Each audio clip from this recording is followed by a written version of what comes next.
So welcome to our next panel, which is, let's see exactly what it is, Living with AE and SPS, the Patient Perspective. My name is Meg Poe, and I'm with the Autoimmune Encephalitis Alliance. Also, Neil Mathis, did I say that right? Neil is with the Stiff Person Syndrome Research Foundation. So he is also here today, and we're kind of in this together, but I got voted to do this part, so I win.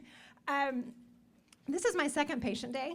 I was in Chicago about a month ago, not quite, and it's this amazing opportunity for all of us, and I can't thank the Samara Foundation enough for opening up this event to more people. Are any of y'all nervous right now? I got one yeah, very quiet little yeah. I thought it would be fun since this is a pretty big group. You should have to share as well. And you're just gonna do it by a raise of a hand. That way it'll let this group know a little bit more who we're talking to. So if you have a personal connection with SPS, with Stiff Person Syndrome, raise your hand. You might have a family member, might be you. Okay, so we got some SPS people in the room. How many is there? She said family member. Yeah, family members too. I count family. Lab SPS. Not SPS. Just SPS. Yeah, so that's our SPS group. Now let's go over to AE. If you have a personal connection with AE, you could be a family member, you can be, yeah, family counts. You have a connection. I mean, I raise my hand and I work in an organization, but I'm connected. How many of you are caregivers for either? How many caregivers do we have in the room? Thank you all. You're doing big things. How many of you are diagnosed with AE or SPS, just so we can see how many people in the room. How many hands do we have go up? Okay, thank you for being here. It's a lot to get here. Kind of a different idea here. If you have already learned something today or had an experience that's been super valuable, can you raise your hand? You had any good experiences in here? Oh man, not enough hands went up. So by the end of this, everybody's hand better go up for that one. And my last question for everybody is, and Samira asked the same question, but I'm curious in this room, is this the first time you have ever met someone else diagnosed with either your diagnosis or your family members or friends' diagnosis? Like in person? In person. Yeah, in person. Okay, awesome. Thank you all so much for being here. So like I said, a week ago, last month was my first family day or patient day. And I listen to people tell stories all the time. I lead support groups through the Alliance, and we do it all through Zoom. It was my first time to sit with people in real life. It's a big deal to be up here. So thank you. Courageous, big deal. Of course you're a little nervous. I'm a little nervous, and I'm not telling a story.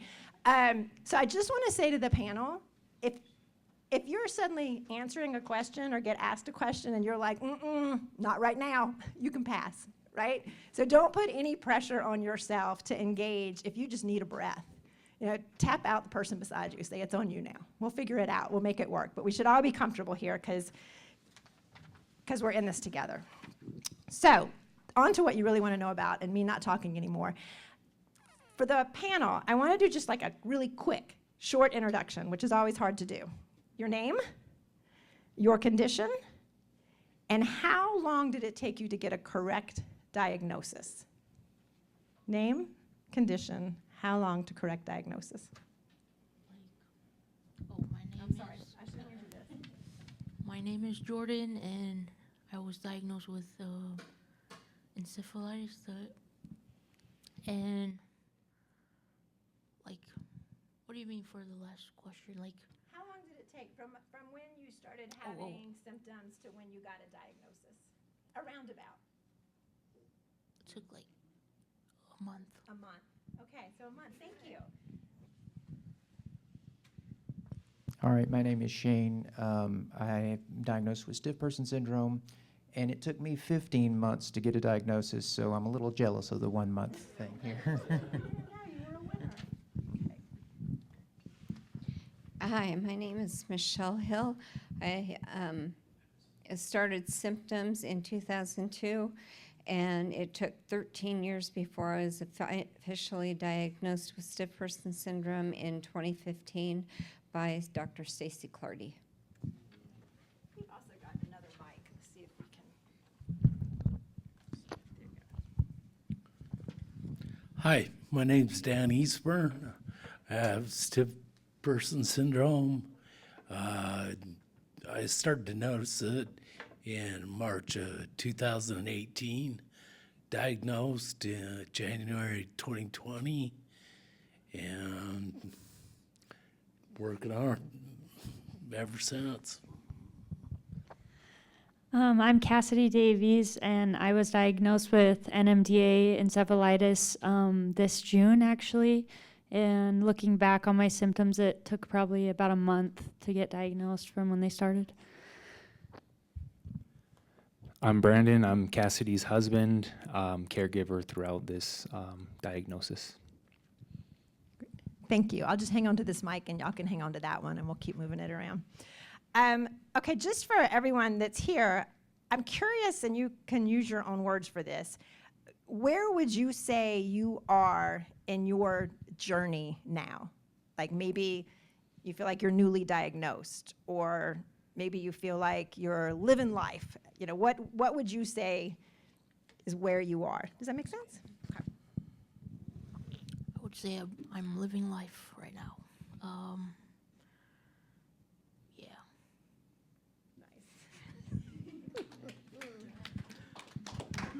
Yeah, I think the same. Living life, getting used to the new norm. Okay, I have to write everything out because I have severe confusion and difficulty speaking. Okay, I actually took your questions and typed out all the answers. Okay, my symptoms began in 2002 with what was called positive persistent visual phenomena. I had flashing, flickering, double vision, snowy, and absent seizures up to 45 seconds of blackouts. I was referred to a neuro-ophthalmologist. In 2015, my neuro-ophthalmologist had me see Dr. Clardy, a new doctor from the Mayo Clinic. At our first appointment, she diagnosed me with stiff person syndrome. This was April 2015 with glycine receptor antibodies. Then the symptoms truly began in August 2015 with feet spasms where my feet would twist and torque in pain. Walking brought tears to my eyes. Then the spasms went to intercostal muscles in my ribs, making it difficult to breathe and swallow. Now my face freezes when I get stressed. Like right now, I can barely move my face. I now have intestinal spasms that go from my esophagus all the way down to my rectum. If I even sneeze, cough, or hiccup, it causes my entire body to go into spasms, and I can't move. I can't, like putting on socks or getting dressed. Anything that torques my body causes spasms so bad. And I have tried physical therapy, which had me screaming so loud they must have thought they were torturing me. So I've tried, that's the end of your questions. Thank you. Yeah, I think I'm probably about in the middle of my journey. Unless we can find somebody to come up with a cure.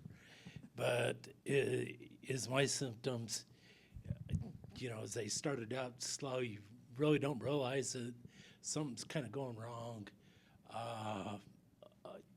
A lot of the stuff that she's going through, I'm going through now, just a lot faster pace. It's kind of the thing. It's one of the odd things to me is stuff that I had a problem with maybe 3 years ago. I don't have so much of a problem with now. I have different problems. And it's just, it seems like there's always something. And, you know, like she says, it's hard to talk. It's, and like she says, it's from the top of your head to the bottom of your toe. You can't control body functions. It's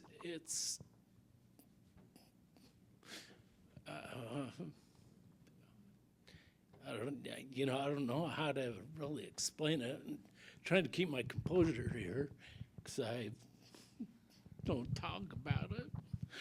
But yeah, it's kind of how it is.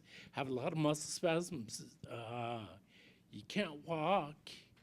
You can't keep your balance. You, like I said, physical therapy. You do it, yeah, but you can only do a little bit of it. It's the weirdest thing. It's, you think that the more you exercise, the stronger your muscles are going to be, the better you'll do. But if you do too much, it makes it worse. If you don't do anything, then that's worse. So there's just like a even kind of spot that you got to try and work towards to try and get around. So, like I said, so I didn't mean to get too deep or anything like that, carried away. You're perfect. You're sharing, and that's what we wanted you to do today. We're all friends here, right? Yeah, yes. So thank you. But yeah, that's kind of my story and Thank you. where I'm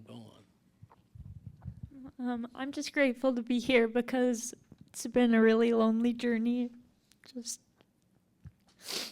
been really hard. I've been out of the hospital now for about almost 60 days now, and I'm really fortunate to have such a good support system and family and doctors that caught it early. And I'm currently in the Extinguished trial, and I see Dr. Lee and Dr. Clardy, and I'm super grateful. What else was the question? Where you're in the beginning of your journey. Yeah, it's Yeah. really hard. I'm actually a registered nurse also, so it's really hard to be a patient. And I have a lot more compassion than I did before, but it's really hard. Thank you for being here. As a caregiver, it turns your life upside down, and for her to be in the hospital less than 2 months ago, and just not knowing what was going on, and then her being here, we weren't sure if we wanted to come. But I think if our story can help anybody in this room, it's worth it. But I never thought that we'd be going through a neuroimmune condition. We were just a young, happy couple just traveling the world earlier this year, and it's like slowly looking back, things started to happen that make sense, like it's not herself, but she had a seizure after playing volleyball, and we actually thought that it was a concussion causing the psychosis and just the confusion, and so we were kind of misled, thinking that when she fell and hit her head after having that seizure, this was all concussion related. And so I hadn't even heard the word in my life, autoimmune encephalitis. And then she's in the hospital, and we finally find out that's what it is. And then you start to learn more about it. But I just want to tell everyone here, like, if you're going through it, you're not alone. And it took courage to come here, and I know we're glad that we came. And stay strong for your loved ones, and just know that you have a community here to help you. So that's what I have to say as a caregiver on the panel. I really appreciate you coming up as a caregiver, because I think we all know that the person that we love that's been diagnosed, they have a journey. They're going through a lot. Caregivers are too. And you got to take care of yourself, because everybody's going through this. Yeah. Whew, okay, so kind of jumping ahead, and then I really want to open this up to anybody that has questions here. So some of you, you're in different places along your journey. And I'm curious if there's anything where you are now in your journey that would have been helpful to have known in the beginning. That might be kind of a tough question to answer, depending on where you are. And you don't have to. Remember, you can always say, this one's not for me, and that's okay. So, got an answer for that one? First off, I want to say that it gets better. It really does. Because through my experience, honestly, I didn't really remember anything. Because my mom, she was the one who was there for me, and one thing that I learned is patience. It really helped me throughout my journey, especially with all these different kinds of symptoms, or like what we go through, like what we experience, like loss of memory, or like mood swings, especially that one. It really helped me just like control myself and have more patience with myself. And but yeah, I just want to say that it really does get better. Just have patience and faith. It goes a long way. Thank you. I want to echo what Dr. West said earlier when he was mentioning that not all doctors are the same, and sometimes they're like medicine, and some of them make you irritable and they can cause a rash, and that means you need to find another doctor. I think if I had it to do over again, I had great doctors, but sometimes you have providers who don't necessarily understand your symptoms, and it was hard for me to articulate what was going wrong, and then I would tell them everything that's going wrong, and at times they look at you like, well, you just listed 28 symptoms, you know, this could be anything. So I think that's the importance, is if you know something's wrong, keep seeking help to try to get a diagnosis. I told you I wrote down all her questions and the answers, and that one was absolutely nothing. Oh. That's okay. Yep. Yeah, oops, sorry.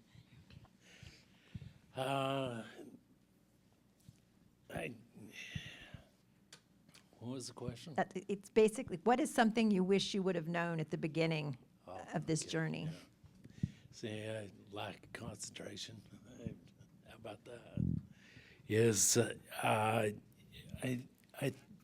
think the thing is that there really, to me, there really isn't anything as much as, because I guess I just look at it as it's just a continual process of, you know, continual progression of getting worse, and, you know, and you just hope that you'll get better, you know, as time goes on, and, you know, and you're trying to evaluate your life, what you can do, and try and do as much as you can, while you can, and, you know, just kind of go from there, I guess.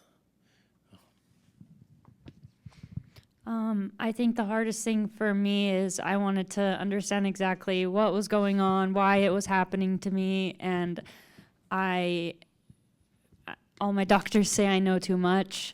So in the hospital, I was I was drawing flow charts and trying to understand the physiology, and I couldn't understand it because I was confused and having delusions. And I have notebooks and notebooks of writing down like what could have caused it, what this thing I could have done, and just learning that I didn't do something to cause it. It just happened, and just accepting it.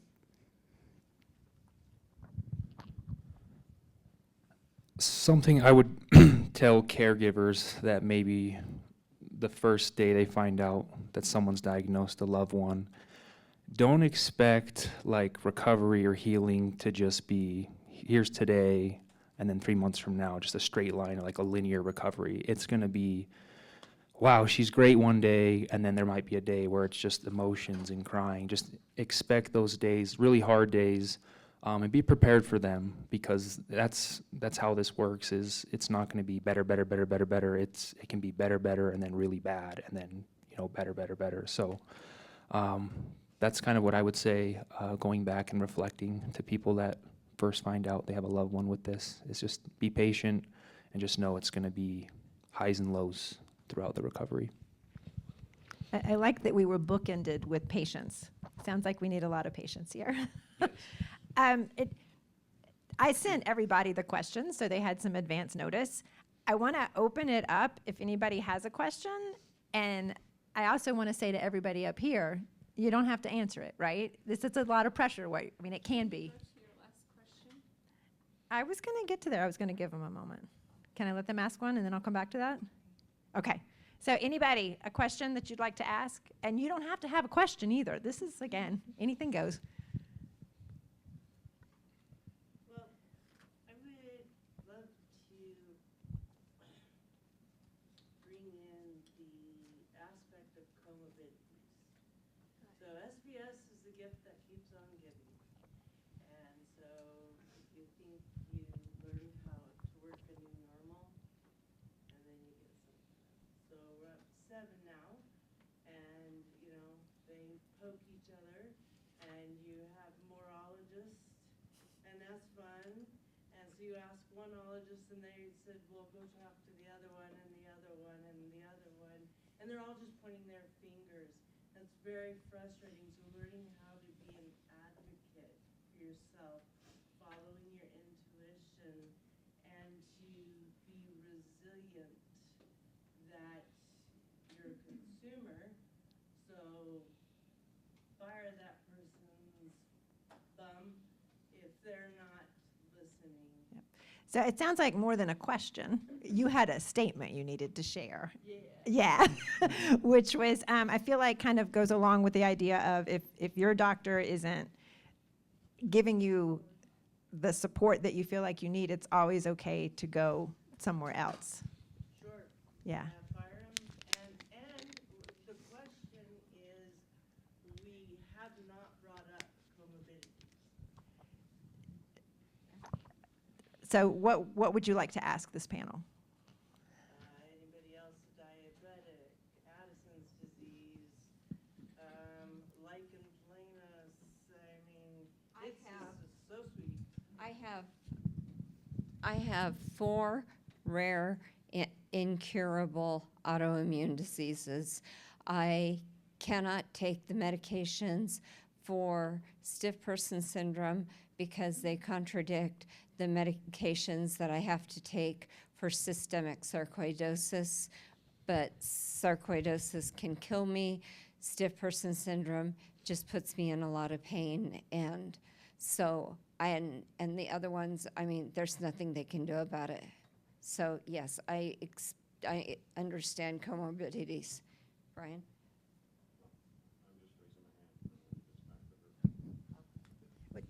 Anyone else want to share other things? Like the autoimmune seems to bring on autoimmune. Anybody else want to share anything? Yeah, I'd just like to add to it is that's my experience is that, yeah, so as I started out with SPS, but that's a small part of it. It's hard to believe that's a small part.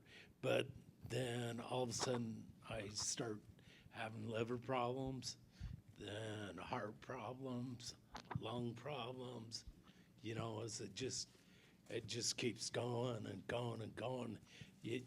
To me, when they talked about GAD65 and the antibody, I just feel like it's, you know, it's just attacking you and just killing off your different organs in your body is what it's doing. So that's kind of my take on it. Okay, thank you. Yeah. Okay. Yeah. Just want to present something. Most people don't understand what stiff person is unless they have it. So I just want to kind of throw this out there. For those people that have ever had a runner's cramp, think of that in your entire body, 24/7. You're living with that, and the only thing they can give you is muscle relaxants to hopefully keep that from happening. Hopefully. it's, People don't understand. they don't understand. When you tell somebody stiff person, they just go, oh, I've never heard of it. Yeah. I think just for understanding of what people with stiff person are going through, or what they're going to be going through, is something you wouldn't, normally even wish on your worst enemy. I think that's a nice thing about having AE and stiff person together. Nobody can understand what you're going through. And that's the great thing about meeting other people, is suddenly you know you're not alone. Which was why I didn't think I could provide anything as a caregiver, because I'm not actually going. I just have to watch my wife deteriorate over the last 23 Yep. years. Except I'm just going to say in the future, you do have something to share as a caregiver, because just like we said, a caregiver, you're going through it as well. And I appreciate that you've spoken up. So thank you. Anybody else with a question? Yeah. What are some ways that you guys have helped try to get your memory back? Some things that helped you throughout. Okay. Yeah. Anything that's helped you get your memory back.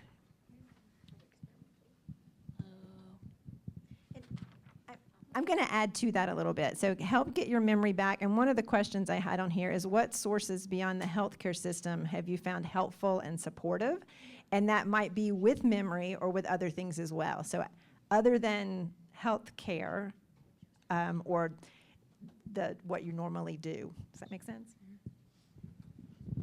I just because I love art, and it just helps me like with my muscle memory, or just help me think of whether I try to think of what happened, but usually my siblings or my parents, since they've been through it, they help me remember it, either through video or stories. But yeah. So anything outside of healthcare that's maybe helped with memory or anything else in your recovery? Okay, as you notice, I wrote down all her questions. I wrote down all my answers. I have notebooks in every room, even my bedroom, so that if I think of something at night, I was on such heavy medication at one point that I lost 4 years of my life from 2018 through 2021. I have no memory of our son's wedding.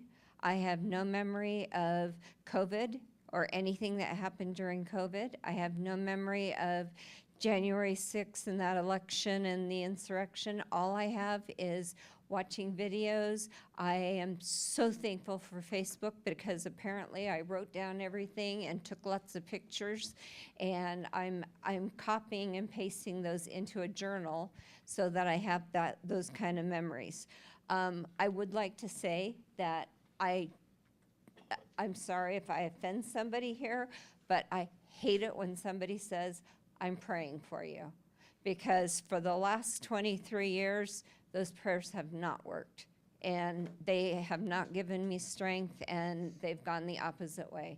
So I just want to say that. And but my memory, as far as memories, we can be watching a television show, and the commercial comes on. When the show comes back, my husband has to remind me who the people are and what we just saw.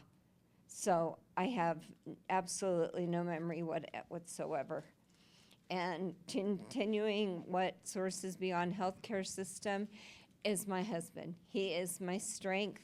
We bought a house in 2016 that's ADA accessible in every way. It's got the ramps, it's got the wheelchair elevator. We just lucked into it. I mean, we walked in at 11:30 and we had the paper signed by 1:30. I mean, it was wonderful. He ensures that I have my cane, my rollator, I have wheelchairs, I have scooters. He just bought me an Atto scooter, ATTO. Google it or YouTube it. And it's a scooter that folds up into like a carry-on, and you can take it on a plane, and it's wonderful. Because I lost my driver's license in 2008 because of the seizures, he drives me to all my appointments, and he stays in the appointments so that he can explain to the doctors things that I forgot to write down. And I couldn't survive without my husband. He's everything to me. And so in exchange, you know, he's got his motorcycle, and on good days, he goes out for motorcycle rides, or he goes skiing, or he goes downstairs and watches football games, you know. So I try to give him his life because I've taken so much from him. He just turned 62, and we were supposed to go traveling. We had money saved up to go on all these tours to Europe.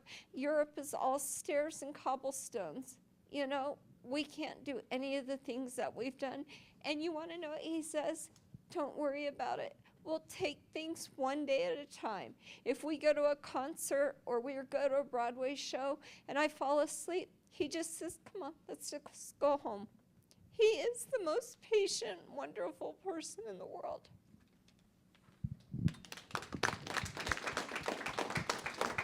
Do you have anything, Shane, that you want to share outside of healthcare that has been helpful? Okay. How about down at the other end, outside of just like more traditional healthcare, anything that's been helpful? I'd say my family also, there's a lot of things I don't remember or I thought I remembered that didn't happen that they have to constantly tell me. And then going to therapy has really helped me a lot so far. So, yeah. Do you want to say anything? Yeah, I'd say with me on my memory is that I watch a lot of TV because I know activity, and so I use that to, I watch business news, it's entertaining to me, but to try and memorize all the stock symbols, numbers, prices of stocks, try and find trends, and you know, that kind of keeps me busy, and from there, you know, but you know, it's just trying to keep your mind active, thinking about new things. It is the only thing that I think maybe helps me with my memory, but there's, you know, you just still forget things. I mean, it's funny, I have a brother that I get argue with him all the time because I forget something and he remembers it and tells me, no, it's not like that, it's like this. I said, no, it's not, it's like this. We go back and forth, but I guess that's kind of the fun of it. So, Okay. One last question, and then we're moving on. Oh, I was going to ask it, but do you have a question? No. If you have a question, let's do it. I do. I just have for advocacy. Everybody talks about advocating for yourself and for your patient and all of that. We come from a very rural area with like the worst healthcare system in the world. They didn't know what was happening, and they like minimized her symptoms and her issues and told her she had migraine, she'd be fine. If you could tell somebody anything as far as advocating or something that you've had to advocate for yourself, what would it be as far as seeking other health care or just telling a doctor, no, that's not going to work for me? Okay, so the question, to make sure I've got it right, is from your experience, if there's something that you feel like was really key in advocating for yourself at a time that you felt like you really needed some support, what would that be?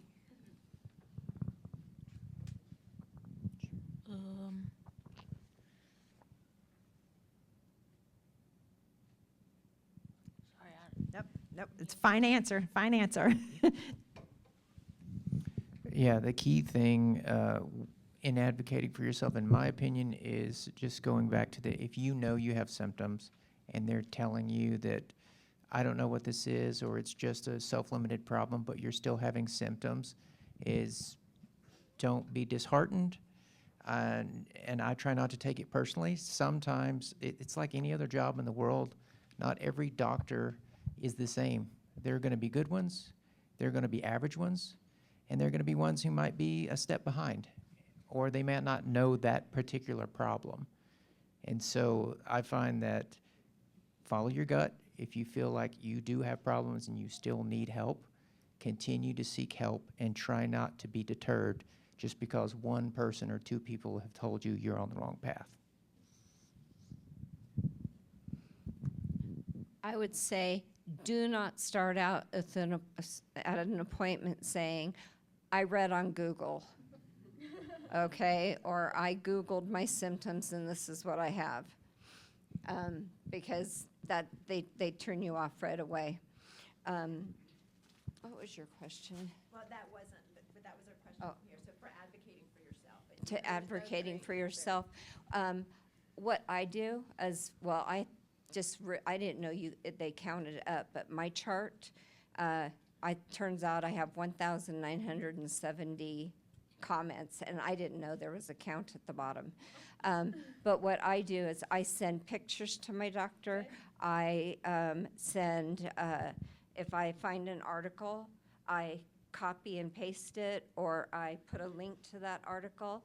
I just attended on July 19th and 20th, there was the Stiff Person Syndrome Research Foundation Symposium in Connecticut. I found out about it like 2 days prior, but they had it by Zoom. Is that ever going to be every year, or it will be? He was in charge of it. I'm sorry. Multiple times. We're going to try to get them every 6 months. Oh, okay. All right. Anyway, I attended both of them by Zoom because, and I took screenshots, and I'm going to take those screenshots to my different doctors and say, this is what came from this particular professional. And now that Dr. Lee is here, it's like 3 of the symptoms that people mentioned today in the original panel, all 3 of mine overlap. And so now at my appointment on the 12th, I get to talk to Dr. Clark, you first, because I always see you first, and find out if the 3 overlapping ones have anything to do with each other. And further down, any tips for advocating for yourself? I'd say just trust yourself. I'm pretty dramatic and spazzy in normal life, and so in the month of May when I wasn't feeling well, I was telling my family, one morning I called my sister and told her I didn't know how to go down the stairs at my house, and she was like, something's wrong. She called Brandon, and he comes home and he's like, you're fine, and another day, the day I actually had the seizure, I called him when I was driving to see a client, and I felt like something was going to happen. But it's hard because I had all these warning signs, but we didn't really know. We had cold symptoms at our house, but after I had the seizure, we went to a small hospital where we live, and I think that's what I was so frustrated with, is that I'm a nurse and they're not really listening to me because I just had a concussion and I felt kind of overlooked. And I was like, wait a minute, no, I had a seizure. I didn't just hit my head and have a concussion. Something's wrong. And it took going back 3 times and then getting sent to another hospital. But I'm just grateful because at that point I wasn't able to really make decisions for myself. I was getting worse, so I'm grateful that my family kept advocating for me and then pushed to get me to see a neurologist because they didn't even have a neurologist there.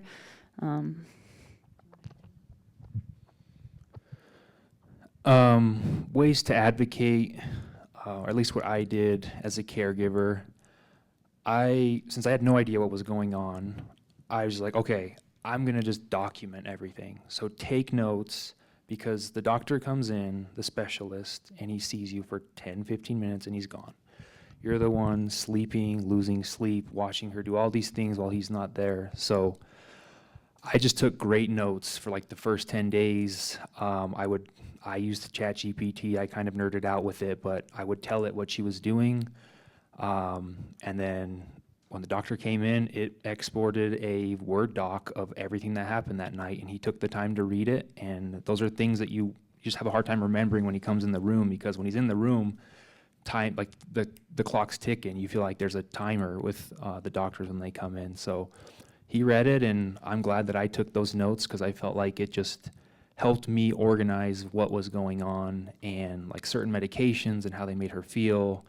I just kept track of all that, and it made me feel good, like I was advocating, helping her, and hopefully helping the doctors, or at least giving them an idea of what was going on, since we were there all the time.